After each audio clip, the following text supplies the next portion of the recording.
Okay, so in this one what we're going to do is we are going to take all of our power chords and E and A strings where we're moving them around in different keys, but we're going to do it in reverse. We're not going to just go up, we're going to go in reverse. So this can be a little bit more trickier than going up, but it's not too bad. You just got to do your whole, whole, half, whole, whole, whole, half in reverse. So let's go ahead and take a look. Okay. So start off with, let's just take G and we'll go up. Start there, go up one whole step, go up two whole steps, and a half step. First half step point, remember, is where we go over and down. Go back over here, one whole step, two whole steps, three whole steps, and then a half step. So we got to do that in reverse. Instead of go whole, whole, half, whole, whole, whole, half, now we have to go all that in reverse. Half step, then one whole step, two whole step, three whole steps, half, and then one whole step, two whole steps. So here we go. Here's the starting point. Gotta go down a half step, straight down. That forms our root block. So we did our half step. We gotta go down one whole step, two whole steps, then three whole steps. And on this third one, that's where we go over and down. Because when we're going up, we'd be starting here and go whole, whole. Then this note we move to right here, that is our first half step point. So again, starting there, go down one half step, one whole step, two whole step. You get that third one. You gotta go over and down. And then when you're here, don't forget to go down one half step. Don't go down a whole step because there's a half step located there. Straight down. Then we go one whole step and two whole steps. Now we could keep going down half step and then a whole step. So there we go. There's G. Let's pick another one. Let's say we'll go up to F sharp. Let's just do F. So here's your starting point.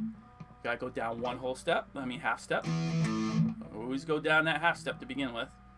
Then we go one whole step, two whole steps, three whole steps. Remember, third one, we gotta go over and down. Back to that note again. Then we go down a half step. Remember, you gotta go down a half step first. Then you go down one whole step and two whole steps. And there you go. And then you could actually add these in there because you could go a half step again and then start the whole cycle over. So there you go. You can start randomly picking ones up here and doing that in reverse. And then there's something else to keep in mind here. Let's pick, say, C sharp. We're going to start out by going down half step. Then we got to go one whole step, two whole steps, three whole steps. That's where we go over and down. And then down a half step. Now, the only thing after that is two more whole steps, but we can't go down a whole step. We can only go down one half step. So that's as far as you go. There is no E5 or A5 in the key of C sharp. So then, even though I said start up further, you can't start lower, and then, but when you want to do that, you go up two when you do that. Say, all right, I want to do B flat. Up one whole step, two whole steps, half step. Half step is where we go over and down. One whole step, two whole steps, three whole steps, and then finally our half step. And now you got to go back over here. Here we got B flat. We got to do it in reverse. Remember, we go down one whole half step, then we go down a whole step, two whole steps. Now we would have to go down a whole. Here's a tricky part. We'd have to go down a whole step to do our final third one, but there is no actual there is actually no way we can do that. We can go down a half step. However, remember our third one is where we go over and down. So when we do that, we would have, say, another fret here. We would have to go over and then down, which would bring us to an A5 chord. So we have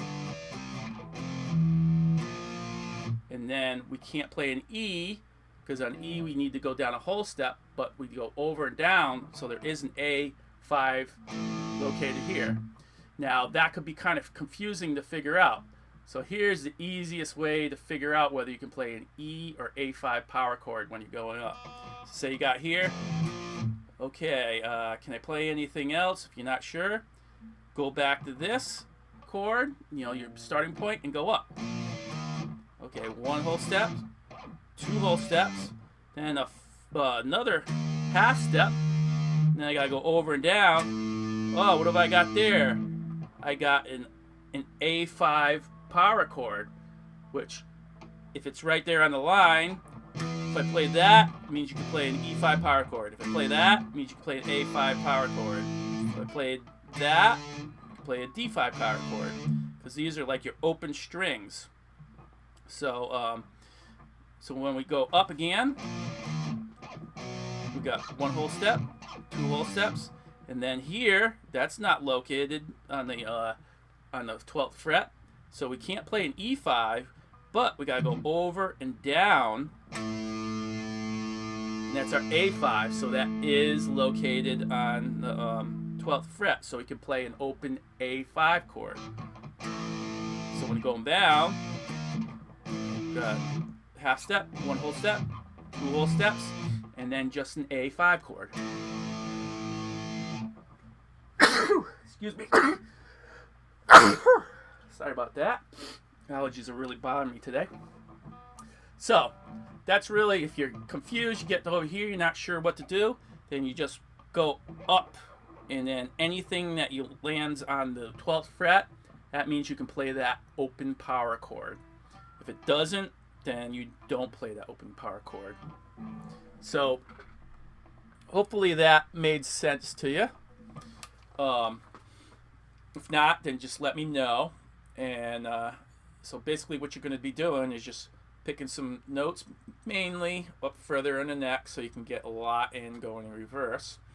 And yeah, just do that all in reverse. Your half step, then one whole step, two whole step, three whole steps. That's where it goes over and down. And you got to go back down another whole half step, and another whole step, and another whole step to bring it back to the beginning. And again, if you want to do some lower ones, kind of good practice. Do them up, and then do them in reverse too. So yeah, that could be challenging for you. Some people pick it up really easy, where other people kind of struggle with it a little bit, and that's completely normal. Most people do. They get a little confused going backwards. Everything's a little harder going backwards. But yeah, work through it, because this is important, because when you're playing, you're not going to be just playing everything upwards. You're going to be playing reverse, so it's really important to know that. So get this down, and then, in another lesson, I'm going to show you a really easy way to actually visualize patterns and stuff, so you won't have to do all this counting and stuff. So, all right, but you want to get this down. You want to understand how. If you forget what a pattern is, then something else you can rely on. And plus, it's just good to know all the reasons behind all these patterns, so you can really logically put everything together. So yeah, that's it for this. If you have any questions, let me know. Otherwise, yeah, go at it, and then we'll see you in the next upcoming lesson. All right, see you then.